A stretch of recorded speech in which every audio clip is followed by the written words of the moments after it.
এই 5 এবং 6 একটু কঠিন হয়।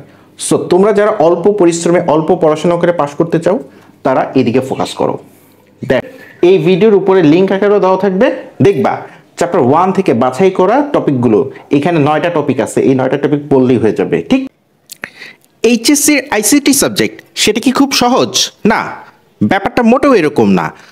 প্রশ্নের প্যাটার্ন পাল্টে যাচ্ছে, গঠন পাল্টে যাচ্ছে। প্রশ্নগুলো অ্যানালাইসিস করলে বোঝা যায় 2023 সালে যেরকম প্রশ্ন হয়েছে 2024-এ সেরকম প্রশ্ন হয়নি। প্রশ্নের প্যাটার্নগুলো চেঞ্জ হয়ে যাচ্ছে। প্রশ্নগুলো অ্যানালাইসিস করলে বোঝা যায় সিকিউ এবং এমসিকিউ এগুলো ধারাবাহিকভাবে একটু স্ট্যান্ডার্ডের দিকে যাচ্ছে। সো তোমরা সতর্ক হয়ে যাও। ক্রিয়েটিভ কোশ্চেন এবং এমসিকিউ দুটাই সমান তালে খুব সুন্দরভাবে সিলেবাসটা কমপ্লিট করা হবে। যারা খুব সহজ সুন্দর সাবলীলভাবে আইসিটি সাবজেক্টটা কোর্স আকারে করতে চাচ্ছ তারা স্ক্রিনে দেওয়া নাম্বারে যোগাযোগ করতে পারো। সিটি পরীক্ষা, এমটি পরীক্ষা, টার্ম পরীক্ষা, প্রি টেস্ট, টেস্ট, এই এক্সামগুলোতে যাতে ম্যাক্সিমাম নাম্বারগুলো গেইন করতে পারো সেই লক্ষ্যে তোমাদের এই কোর্সটি কমপ্লিট করা হবে ইনশাল্লাহ। তোমাদের প্রচুর প্র্যাকটিস শিট দেওয়া হবে যা তোমাদের জন্য এই পরীক্ষাগুলো খুব ফুল মার্কস পাওয়ার জন্য হেল্পফুল হবে।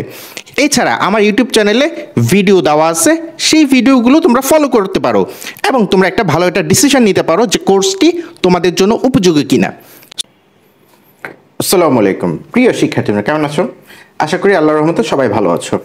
আজকে যে টপিকটা নিয়ে কথা বলবো সেটি হচ্ছে কি, আমার এই ইউটিউব চ্যানেলে শুধুমাত্র আইসিটি এক্সাম এবং আইসিটি টপিকগুলো নিয়ে কথাবার্তা হয়। কলেজের আইসিটি সাবজেক্টের মূল বিষয়গুলো নিয়ে পড়াশোনা করা হয় এবং এই সংক্রান্ত বেশ কিছু ভিডিও দেওয়া আছে আমার এই ইউটিউব চ্যানেলে। আজকে যে টপিকটি নিয়ে কথা বলবো সেটি হচ্ছে আইসিটি সাবজেক্টে যারা খুব নিজেকে মনে করো যে মানে কঠিন লাগে, পরীক্ষায় পারতেছো না, কিভাবে সলভ করব, এই বিষয় নিয়ে যারা খুব টেনশনে আসো তাদের জন্য ভিডিওটা।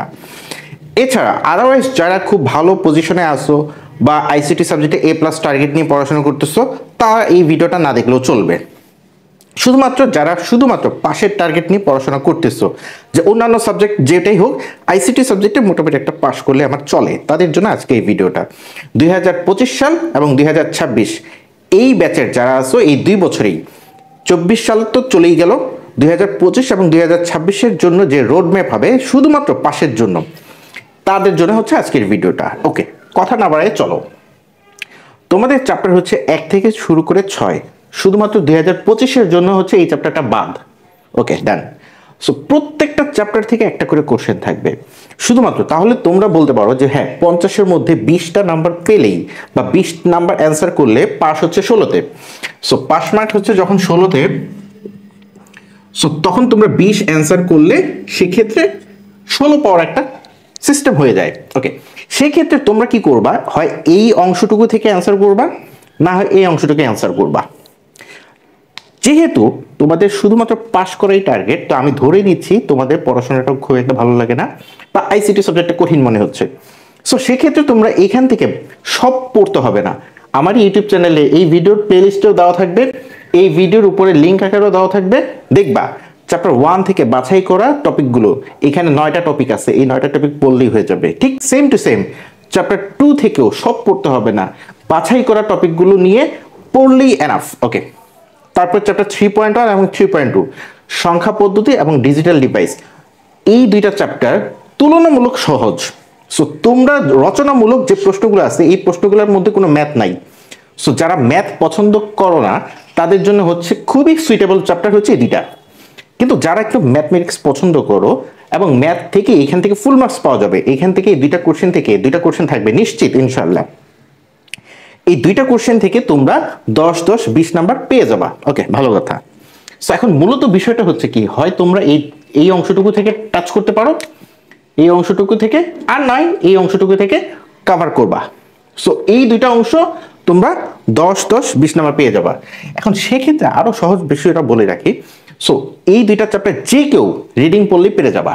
সো এই 2টা কোশ্চেন তো আছেই হাতে, আরো 2টা কোশ্চেন হাতে রাখো, তাহলে দেখা যাচ্ছে তুমি শুধু পাশের টার্গেট নিয়ে পড়াশোনা করলেও আলটিমেটলি অনেক নাম্বার গেইন করতে পারবা।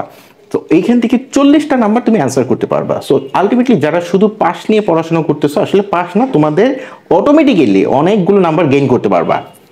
এখন কথা হচ্ছে কি, তারপরেও যারা এই ম্যাথমেটিক্যাল চ্যাপ্টারগুলো যদি অ্যাভয়েড করতেই চাও, অ্যাটলিস্ট এই দুইটা চ্যাপ্টার খুব ভালো করে পড়াশোনা করো। এবং এই দুইটা চ্যাপ্টার থেকে অবজেক্টিভও আসে, সাবজেক্টিভ সিকিউ তো আসেই। সো তোমরা যখন যে চ্যাপ্টারটা পড়বা সেই চ্যাপ্টারটা ফুল মনোযোগ দিয়ে পড়াশোনা করো, তাহলেই মানে পাস ইনশাল্লাহ হয়ে যাবে। আরেকটা কথা বলে রাখি, 2024-এর প্রশ্নে তোমরা সিনিয়র ভাই বোনদের জিজ্ঞেস করবা 2024-এ এমসিকিউ খুবই টাফ আসছে। এখন সৃজনশীল অংশ সিকিউ যদি তুমি ভালো করে না বুঝো, এমসিকিউ ভালো করে বুঝতে পারবা না। বেসিক যদি দুর্বল থাকে, সিকিউ তোমরা তো বুঝতে পারবাই না, প্রশ্নগুলো ঘুরে আসতেছে। সো এই প্রশ্নগুলো বোঝার জন্য কি করতে হবে, বেসিকটা স্ট্রং থাকতে হবে। তুমি যার কাছেই পড়ো, তুমি যদি অনলাইনে আমার কাছেও পড়তে চাও, সেখানেও তোমাকে ভালো মতো পড়তে হবে।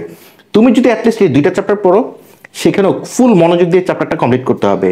তুমি যদি এতটুকু এই অংশটুকু শেষ করতে চাও, ফুললি কমপ্লিট করতে হবে, কোনো ফাঁকিবাজি চলবে না। তুমি যেখানেই পড়ো কোনো অসুবিধা নেই, কিন্তু যেটা পড়বা সেই চ্যাপ্টারটা সলিড থাকতে হবে। এখান থেকে আসলে আমি সব পারবো, না হলে ধরা খাবা। আর এমসিকিউ কিউগুলো হচ্ছে কি একটু ক্রিটিক্যাল আসতেছে, বেসিক থেকে প্রশ্নগুলো হচ্ছে। সো বেসিক যদি ভালো না থাকে, এমসিকিউতে ধরা খাবা। এমসিকিউতে 5 নাম্বার হচ্ছে 8, 5 নাম্বার হচ্ছে 8, 25-এ 8 পেতে হবে। আর এখানে 50-এ 16 পেতে হবে। সিকিউতে 16 পেতে হবে, এমসিকিউতে 8 পেতে হবে। সো এই হচ্ছে টার্গেট নিয়ে পড়াশোনা করো। সো আমি কথা বাড়াচ্ছি না, মূল কথাটা বলে শেষ করে ফেলতেছি। হয় এই অংশটুকু কভার করো, এই অংশটুকু কভার করো। তুলনামূলক চ্যাপ্টার 4 HTML একটু কঠিন, এবং চ্যাপ্টার 5 আর একটু কঠিন, আর চ্যাপ্টার 6 ডাটাবেস চ্যাপ্টার এটাও সিমিলার। এই 5 এবং 6 একটু কঠিন হয়। সো তোমরা যারা অল্প পরিশ্রমে অল্প পড়াশোনা করে পাশ করতে চাও, তারা এদিকে ফোকাস করো। That's it. তোমার কোনো টেনশন আর থাকবে না ইনশাল্লাহ। এবং এই সিলেবাসটা খুব অল্প সময়ের মধ্যে কভার করতে পারবা, এটা ভুলে যাওয়ারও কিছু নাই, সবসময় ইনশাল্লাহ মনে থাকবে। সো আজকের ভিডিওটা হচ্ছে শুধুমাত্র 24 এবং 25 সালের যারা শুধুমাত্র পাশ করার টার্গেট নিয়ে পড়াশোনা করতেছো তাদের জন্য। সো আজকের ভিডিওটা এই পর্যন্ত রইল। সবাইকে আসসালামু আলাইকুম।